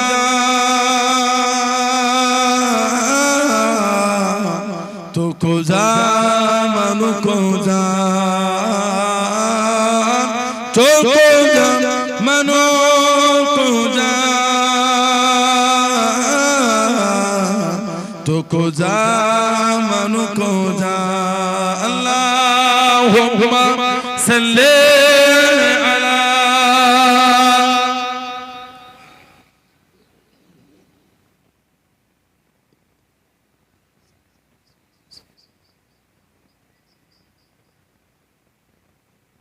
আমার ভাইরা বাচ্চানেরা ছেলেরা যুবকেরা মুরব্বীরা মায়েরা মেয়েরা বোনেরা মহিলারা ভাইরা নামাজি হয়ে যান যুবকেরা নামাজি হন নামাজি হন নামাজি হন আমার বোনেরা মায়েরা মেয়েরা নামাজি হয়ে যান নামাজ ছাড়া যাবে না নামাজ ছাড়া যাবে না নামাজি হয়ে যান নামাজে ভালোবাসা নামাজে মহব্বত নামাজে প্রেম তৈরি করুন অন্তরে কেন নামাজ পড়েন না কিসের জন্য নামাজ কি দিয়েছেন আস্তাগফিরুল্লাহ রাত ৩টের সময় ভ্যানেতে সবজি তুলে দেগঙ্গা বাজারে বিভিন্ন বাজারে সোহাই কুমারপুর বাজারে বেলেঘাটা বেড়াচাপা বিক্রি করতে চলে গেলেন গোমা বদর হাটে বিক্রি করতে চলে গেলে ঠান্ডা লাগে না বিরাই চলে গেলে ঠান্ডা লাগে না রাত ৩টায় উঠে ঠান্ডায় কাঁপতে কাঁপতে সবজি বিক্রি করতে ভ্যানে করে সাইকেল করে মোটরসাইকেলে চলে গেলেন কষ্ট হলো না রাত ৪:৩০টায় উঠে ফজরের নামাজ পড়তে কিসের কষ্ট হয়ে যায় কিসের কষ্ট মনে হয় যখন বাড়ি থেকে বার হয় উযু করে বার হয় ওই ধানলে উযু করে চলে যায় সময় হলো একটা নামাজ পড়ি পাতলা পারা রেখে দেবে ওই যেখানে সবজি বিক্রি করে ৫টা নামাজ পড়ে পিছিয়ে নামাজ পড়ে দেবে হয়ে গেল মসজিদ কাজ করে একজনকে দেখে চলে গেল একজন তো যান না দুজন তিনজন যান এক একটা গ্রুপ হয়ে চলে গেল ৫ মিনিট ১০ মিনিট ১৫ মিনিট ২০ মিনিট লাগলো ২০ মিনিট বিক্রি নাই করলেন কথা বলতেন ২০ মিনিট আগে ঘরে আসতেন সেটা ২০ মিনিট পরেই আসতেন ইবাদত হলো সবজি বিক্রি হলো ওই ব্যবসা করাটা হালাল এবং সওয়াব হলো এটা বললেন না যতক্ষণ দাঁড়িয়ে দাঁড়িয়ে সবজি বিক্রি করেছে আল্লাহ তাআলা ফারিস্তার নামায় আমালে সওয়াব লিখতে গেছে জোরে বলে আজ জোরে বলা গেল না সে রসমিতে ছেলেরা, ভাইয়েরা, যুবকেরা, তরুণেরা মাঝে মধ্যে দেখেছি এগুলোরে ঝগড়া হয়। কে যেন সেদিন বলল, রাস্তায় নামাজ পড়তে দেবো না। রাস্তায় কেউ নামাজ পড়েও না, মসজিদে গ্যাদারিং হলে একটা দুটো কাতার নেমে নেমে রাস্তায় রাস্তায় মিটিং করতে দেবো, নামাজ পড়তে দেবো না। এই কি কথা? রাস্তায় সব হবে, নামাজ হবে না। এত নোংরা মানসিকতা, হীন মানসিকতা। কয়েক মাস আগে আমার হিন্দু ভাইদের পুজো হলো, দুর্গা পুজো হলো, কালী পুজো হলো, জগদ্ধাত্রী পুজো হলো। কিছু কিছু কলকাতা সাইডে আমাদের লোকালে রাস্তা 15 দিন 20 দিন পর্যন্ত প্যান্ডেল ছিল। মানিয়ে নিতে হবে, এগুলো এক জায়গায় থাকলে কিচ্ছু করার না, জায়গা নাই, করবে কোথা দাদা? আমাদের করবো, আমরা করবো, অন্যের ধর্মে অন্য যে যার ধর্ম যে যার স্বাধীনতায় করবে। আপনি আপনার ধর্ম রাস্তার উপরে মণ্ডপ করে করলেন, কারো অসুবিধা আমাদের হয় না, অন্যের কারো হইতে বলতে পারবো না। জমার দিন নামাজটা নিচে নেমে গেলে কেন আপনার অসুবিধা হচ্ছে? এত মন মানসিকতা নোংরা হয়ে যাচ্ছে, এত মন মানসিকতা নোংরা। আমার হিন্দু ভাইরা তারা সার্ভিস করেন, জব করেন থানাতে, থানাতে বিভিন্ন পুজো হয়, থানাতে করে, কালী পুজো কোনো থানায় হয়, জগদ্ধাত্রী থানায় হয়, দুর্গা পুজো হয়, কি হয় না হয় না। আপনার ওই লোহা লোক করে একটা পুজো, কি বলে ওটাকে, বিশ্বকর্মা পুজো হয় থানায়, হয় না? হয়, প্রশাসন ভাইরা করে, বেশিরভাগ স্টাফ আছে করে। তারা ধর্ম তারা করছে। ওই থানায় একটা মুসলিম অফিসার থাকলে সে যদি নামাজ পড়ে 5 ওয়াক্ত নামাজ, এতে অন্যর তো অসুবিধা হওয়াটা উচিত না। আমাদের মনগুলো তো নোংরা হয়ে যাচ্ছে কেন? এত হীন মানসিকতা। মাঝে মাঝে ভিডিও আসে, রেলের মধ্যে নামাজ পড়ছে, পাশে অন্যকে অন্যের ধর্মের গীত গাইতে হচ্ছে। কেন ভাই? আপনি তো 5 মিনিট আগে গান দেন, ওনাকে দেখে কেন গাইছে? আপনার ধর্ম অবশ্যই আপনি করবেন, আমার উচিত না বাধা দিবা। কেন এই বাধা দেব? 5 মিনিট পরে করেন না, ওনার নামাজটা হয়ে গেল। এটাই তো ভালোবাসা, সম্প্রীতি, মেলবন্ধন। কোন ভাই যদি ট্রেনে আগে থেকে সে তার ধর্মের আপনার হনুমান চাল্লিশা যদি পড়ে, আমার উচিত না তার শেষ হবার আগে পর্যন্ত ওইখানটা নামাজ পড়া। নিয়ম করছে, করে নি। 10 মিনিটের ব্যাপার, 15 মিনিট, আধ ঘন্টা পরে নামাজ পড়বো, আধ ঘন্টা পরেই নামাজ পড়লাম। আমি নামাজে দাঁড়িয়ে গেছি, আমার অন্য ভাই কেন তখন তার ধর্মের গীত মালা গাইতে? 5 মিনিট পরে আমার নামাজটা হয়ে যায়। এটাই তো আমাদের ভালোবাসা, মেলবন্ধন, ভ্রাতৃত্ব। নোংরা নেতাদের কথা শুনে আমাদের চললে হবে না। তারা তো চাইবে এগুলো লাগাতে, তারা তো চায় অশান্তি। আমরা জনগণ, আমরা আমাদের স্বাধীনতায় চলি, আমরা আমাদের স্বাধীনতায় চলি। অন্যের কথা শুনে আমরা অশান্তি করবো? আমরা মানুষ। স্কুলে সরস্বতী পুজো হচ্ছে, আমার হিন্দু ভাইদের বিশ্বাস শিক্ষা দেবী উনি, ওটা ওনাদের বিশ্বাস। ওটা ওনাদের বিশ্বাস, আমাদের না। তার বিশ্বাস তার কাছে, আমার বিশ্বাস আমার কাছে। স্কুলে সরস্বতী পুজো হলো, একদিন ধরে, 2 দিন ধরে কত কিছু হলো, লাইটিং হলো, বক্স বাজলো, গান বাজলো। এখন তো সরস্বতী পুজো আর হয় না, সব গিয়ে ছাত্র ছাত্রীগুলো ড্যান্স করছে, নোংরামি করছে। আমি মনে করি আমার হিন্দু ভাইদের ধর্মগুরু যারা আছেন, দায়িত্ব তাদের দেখা উচিত। এটা আপনাদের এই ধর্মের একটা বিধান, কিছু কিছু মানুষ নোংরার দিকে ঠেলে দিয়ে ড্যান্স করে এটাকে উড়িয়ে দিচ্ছে। তাকবীর, নারে তাকবীর। আওলাদে মুজাদ্দিদুজ জামান, সিলসিলায়ে মুজাদ্দিদুজ জামান, আহলে সুন্নাত ওয়াল জামাআত, আমাদের জনাব পীরজাদা জুনায়েদ সিদ্দিকী ভাইজান, নারে তাকবীর, নারে তাকবীর। আলহামদুলিল্লাহ। আমার ভাইয়েরা, বাপজানেরা, ছেলেরা, যুবকেরা, মুরব্বীরা যে কথা বলছিলাম, আমার হিন্দু ভাইরা সরস্বতী পুজো করে স্কুলে, তাদের বিশ্বাস শিক্ষা দেবী করেন। ওই স্কুলে যদি কোন একটা টিচার 5 ওয়াক্ত নামাজের 3 ওয়াক্ত কি 2 ওয়াক্ত জোহর আর আসর স্কুলে পড়া, এত তো কারো দ্বিমত হওয়াটা উচিত না। স্কুলের একটা ছাত্র দিদি স্কুলের একটা রুমের একটা সাইটে গিয়ে জোহরের নামাজটা পড়ে, এতে রাগের কি আছে রে ভাই? সে যদি ওই জায়গাটাকে একটা মসজিদের মতো রূপান্তরিত করে, মসজিদের মতো রূপ দেয়, ঘেরে মেম্বার করে, তখন আপনি বলতে এই স্কুলে মুসলিম বানাচ্ছিস কেন? অবশ্যই বলতে পারেন, কথা বলছেন, অবশ্যই বলবেন। স্কুলে অন্য ধর্মের বিধান পালন হলে কোনো অসুবিধা নাই, নামাজ হলে অসুবিধা কেন হবে ভাই? এসব মানসিকতা কোনো ভালো নয় তো। আপনার জন্য আমি কনসিডার হলাম, আপনি আমাদের কনসিডার হচ্ছেন না কেন? রাস্তায় সব ধর্মের বিধান পালন হবে, নামাজ হলে অশান্তি হয়ে গেল, ঠিক না ভুল বলছি? রাস্তায় এই আপনাদের দেগুঙ্গা চাকলা আছে না, চাকলা ধাম হিন্দু ভাইদের একটা ধর্মীয় একটা বড় জায়গা, এই চাকলা ধাম প্রচুর ভিড় হয়, আমরা যাই তো এলাকায়, দেগুঙ্গা রায়কোলায় পাশেই তো চাকলা ধাম, হিন্দু ভাইদের আছে, তাদের ধর্মীয় ব্যাপার। বছরে দেখেছি 2-4 দিন ওই চাকলা ধামের পানি বয়। আবার ওই স্বরূপনগরে ওখানে একটা ধাম হয়েছে কচুয়া, ডান দিকটা বড় গেট হয়েছে, ডান দিকে কি বিরাট গেট করেছে বড়, হিন্দু ভাইদের আছে আছে থানাদের আছে, আমাদের ধর্মের বিধান তারা স্বাধীনতায় পালন করে, উচিত না তাদের ধর্মের বিধান পালন করতে বাধা হয়ে যাবে কারো, এটা ঠিক না। রাস্তা জুড়ে পানি বইছে, রাস্তা নইনটি হয়ে যায়, বড় গাড়ি যায় না, বাইক যায়, প্রাইভেট কারগুলিকে মাঝে মাঝে ছাড়ে, মাঝে মাঝে ঘুরিয়ে দেয়, ঠিক না ভুল বলছি? ওই কোনদিন আমাদের দিমাগ হয়নি, হওয়াটা উচিত, এগুলো অ্যাডজাস্টিং করে নিতে হয় বছরে একটা 2-4 দিন, ঠিক না ভুল বলছি? আর ওই রাস্তায় যখন আমাদের জুমার নামাজে, ঈদের নামাজে দুটো কাতার চলে গেল, পুরো রাস্তা ব্লক নয়, অর্ধেকটা খোলা, প্রতিদিন নয়, সব সময় নয়, বছরে 2-4 দিন, কেন আপনার দিমাগ হয়ে গেল? কেন আপনি মাইকের ছোট বড় কথা বক্তব্য দিচ্ছেন? কি আপনার নোংরা মানুষের কথা? ভদ্র হন, অত অভদ্র হয়েছেন কেন? নেতা অত অভদ্র হতে হয় না, নেতাদের ভদ্র হতে হয়। এই দায়িত্ব পেয়েছে, জনগণ বেঁচেছে, আপনাকে নির্বাচিত করেছে, এত অভদ্র কেন? ভদ্র হন, সভ্য হন, নম্র হন, শিক্ষিত মানুষ, এত অভদ্র হতে হয় না। শিক্ষিত লোকের মনে এত অভদ্র নোংরা থাকে কোথা থেকে? আপনার কাছ থেকে কোনো আমরা আশা করি না, শিক্ষিত লোকের আশা করি।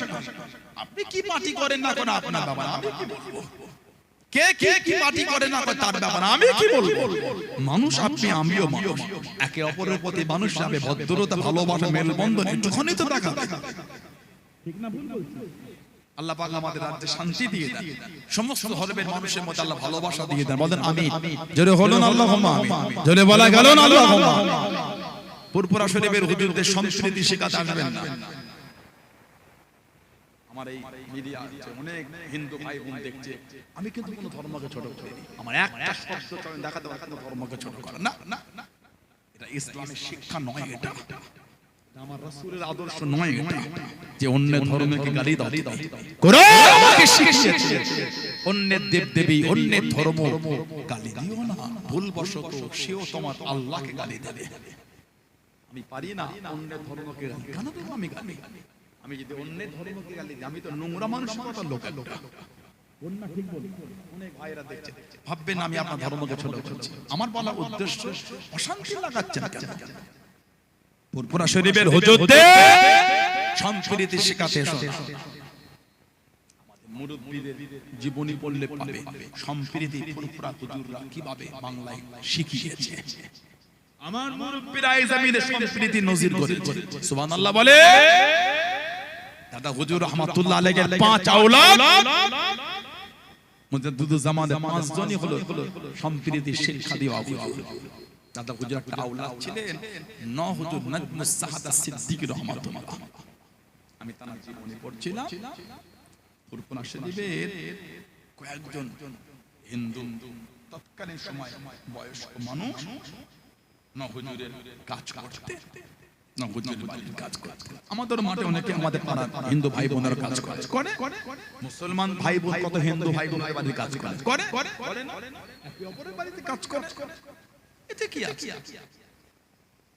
না হুজুরের দরবারে না হুজুর রহমাতুল্লাহ ওনার আওলাদ পীর আল্লামা বাকিবিল্লাহ সিদ্দিকী হুজুর রহমাতুল্লাহ নওয়ারুল মারকাজ, আল্লাহ হুজুরকে আমরা কবরটা আল্লাহ জান্নাতের টুকরা করে দেব, বলুন আল্লাহুম্মা আমিন। হুজুর রাহমাতুল্লাহ আলাইহি বড় আওলাদ আমার চাচা ওনাকে বললেন বাবা কয়েকটা কম্বল কিনে এনে দাও, কম্বল ঠান্ডা পড়েছে কয়েকটা, কেন আব্বা দাও না বাবা, লোকজনকে দিতে হবে একটু। হুজুর কেবলাকে চাচাজান হুজুর এনে দিলেন, দাদুজান রাহমাতুল্লাহ এই কম্বল সব বেটে দিলেন গরিব দেখে দেখে, একটা কম্বল নিয়ে হুজুর দরবারে বসে আছে। আব্বা এটা কাকে দেবেন? আর খালি হুজুর মাঝে রাস্তার দিকে উঠে যাচ্ছে, আবার বলছে আব্বা কাকে দেবেন?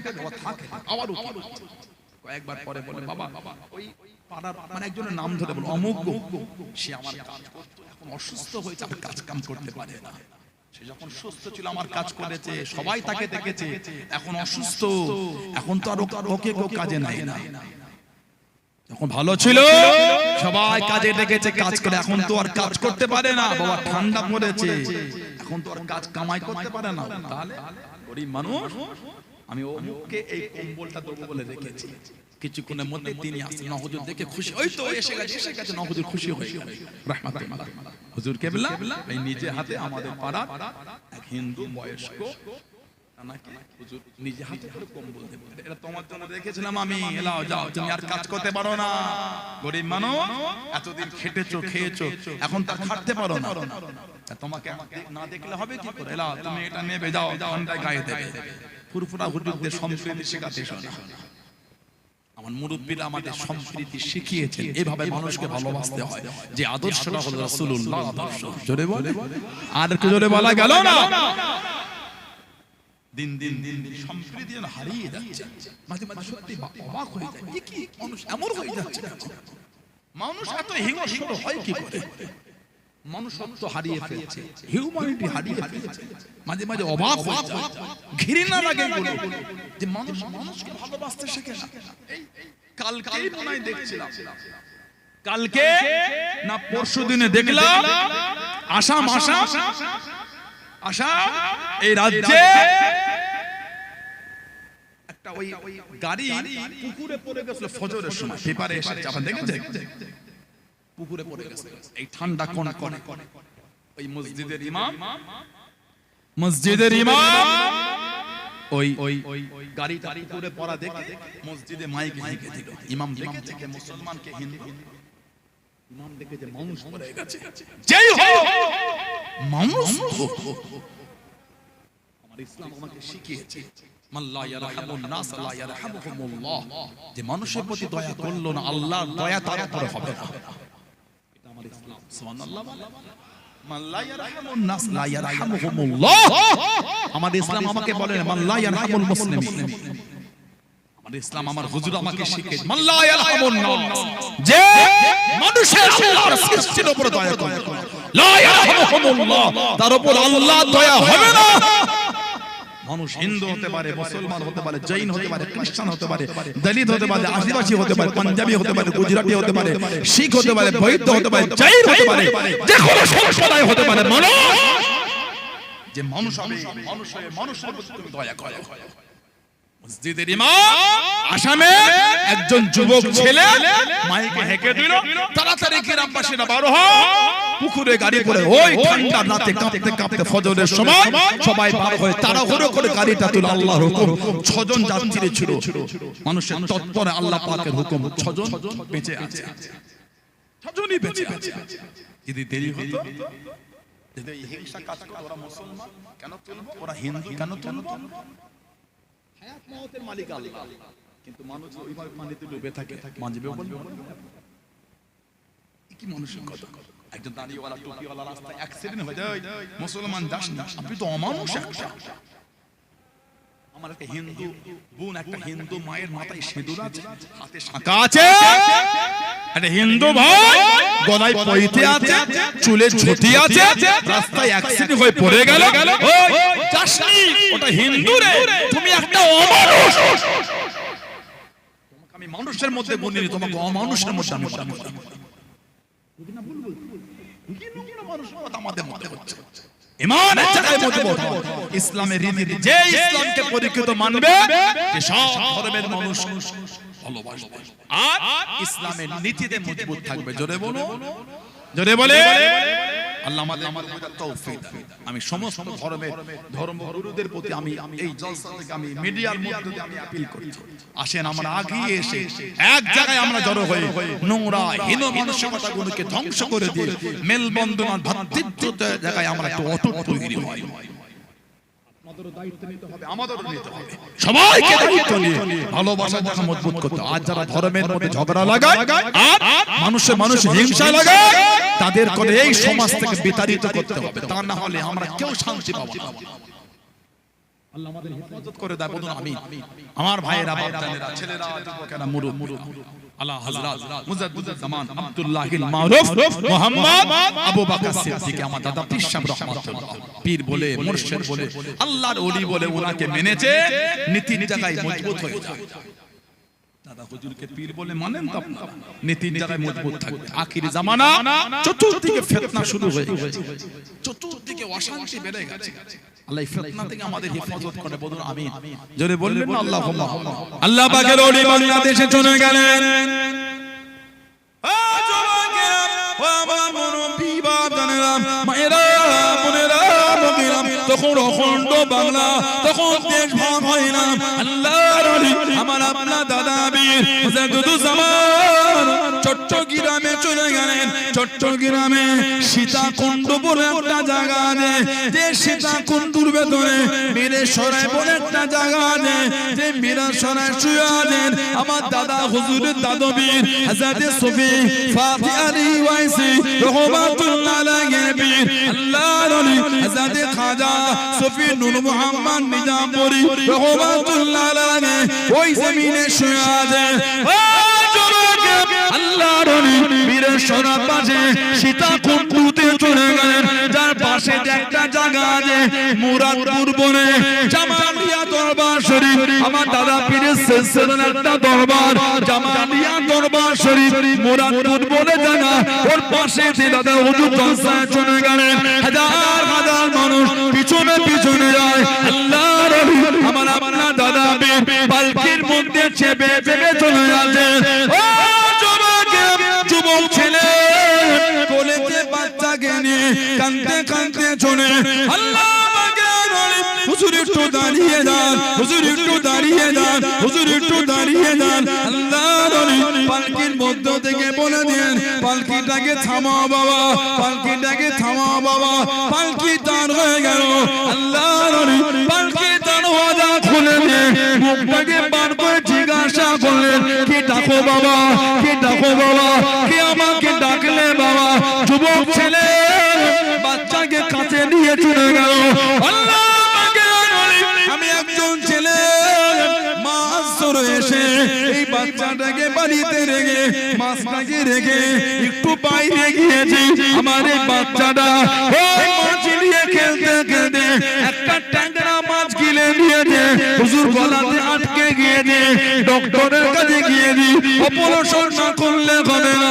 আপনি আল্লাহর ওলি হুজুর একটু দোয়া করে দেন, আপনি আল্লাহর ওলি হুজুর আপনি একটু দোয়া করে দেন। আল্লাহর ওলি আমার আপনার দাদা বীর মুজাদ্দিদুল জামান রহমাতুল্লাহ আলাইহি ওই বাচ্চাটা মুখের মধ্যে ফু দিয়ে দিয়ে হাতটাকে বাড়িয়ে দিয়ে ইশারা করে আগুন নাড়তে শুরু করলেন। আল্লাহ পাকের হুকুমে মুখের ভিতর থেকে মাছখানা বাইরে বার হয়ে গেল। জোরে বলুন সুবহান, আর একটু জোরে বলুন সুবহান।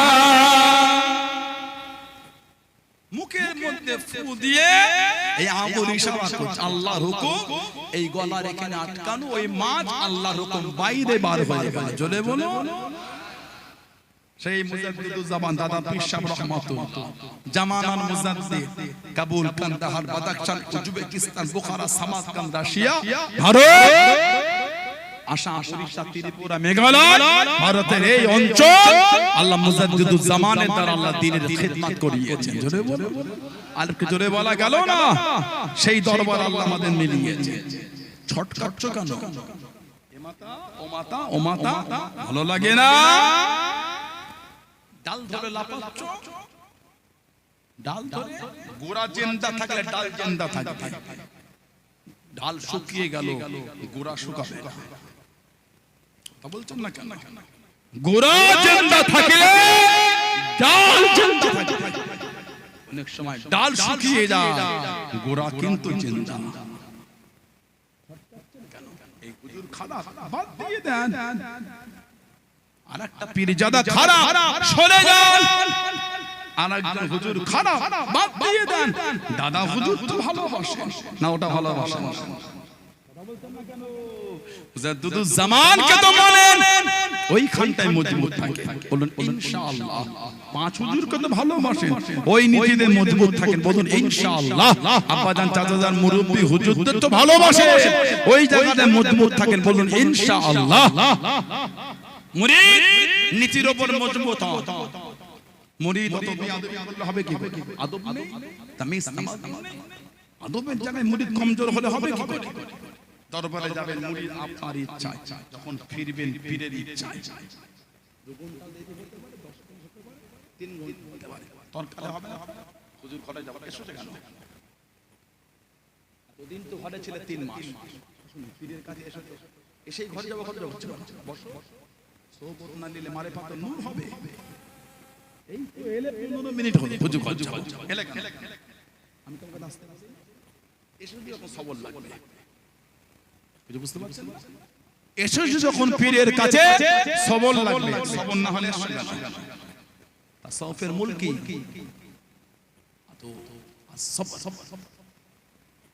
তাসাউফের মূল হলো আদব আর সবর। আদব না হলে তাসাউফ হবে না। কিছু কিছু ছেলেকে দরবারে গিয়ে দেখে এমন করছে, খেলাবে শুধু। কালকে এক যুবককে ডাক করলাম, আমার ভালোবাসলাম। হুজুর কেবলা সামনে দিকে একে অপরকে টানছে। এই খেলাপ পেয়েছো? পীর বসে আছে ওখানে, আদব আদব আদব। পীর বসে আছে পিছনে, পীর তো পিছনে, পীরের দিকে আদব আদব। কথা বলছেন? পুরো জোরে চিল্লাচ্ছ মানে পীরের কাছে বসার হুকুম হলে বলবে না, বসা যাবে না। সহজ বললেই হয়ে গেল। তাসাউফ বললে তাসাউফ না না না। ওলি আল্লাহর জীবনী পড়ে দেখবেন আদব কি জিনিস। তাসাউফের নূর পেতে গেলে নিজেকে আদবওয়ালা তৈরি করতে হয়। আদবওয়ালা না হলে তাসাউফের নূর হবে না। বিআদব তাসাউফের নূর পায় না। বিআদব তাসাউফের নূর পাবে না। এবার আপনি ঠিক করে নেন, তাসাউফের নূর পেতে চান কি চান না আপনি জানেন, আমি বলতে পারবো না। সব গোল জামা করবেন, কলার করবেন না, গোলগলা ঘুন্টি এই নেট করবে, আর জামা ঝুল হবে নিসফুস সাত, হাঁটুর নিচে পায়ের গিট হবে নিসফুস সাত, গোল জামা করবে। মুরিদ মজবুত, সবাই গোল জামা করে বলো ইনশাআল্লাহ। বলেন ইনশাআল্লাহ, বলেন ইনশাআল্লাহ। কথা বুঝলেন? নারে তাকবীর, নারে তাকবীর। আওলা